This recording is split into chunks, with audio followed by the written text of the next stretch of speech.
ദശലക്ഷത്തിലധികം ആളുകളാണ് ഇവിടെയുള്ളത്.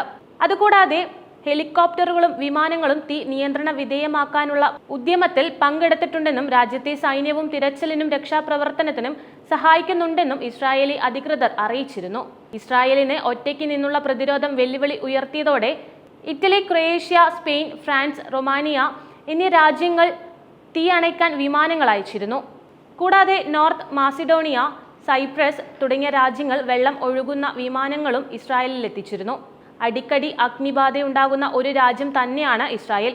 കാട്ടുതീ ഇസ്രായേലിൽ നിത്യ കാഴ്ചയാവുന്നതിനെക്കുറിച്ച് 2022 പരിസ്ഥിതി മന്ത്രാലയം വിശദമായ റിപ്പോർട്ട് തയ്യാറാക്കിയിരുന്നു. രാജ്യത്തെമ്പാടും തുറന്ന പ്രദേശങ്ങളുടെ വിസ്തൃതി കുറയുന്നുവെന്നും ഇത് കാട്ടുതീക്ക് കാരണമാവുന്നുവെന്നും ഇസ്രായേലിന്റെ നാഷണൽ എക്കോസിസ്റ്റം പ്രോഗ്രാം തയ്യാറാക്കിയ വാർഷിക റിപ്പോർട്ടിൽ വ്യക്തമായ കാര്യമാണ്. ഭൂവിനിയോഗം, പ്രകാശ മലിനീകരണം, കാലാവസ്ഥാ വ്യതിയാനം പോലെയുള്ള ഘടകങ്ങളാണിതിന് പിന്നിലുള്ളത് എന്നാണ് റിപ്പോർട്ടുകളിൽ പറയുന്നത്.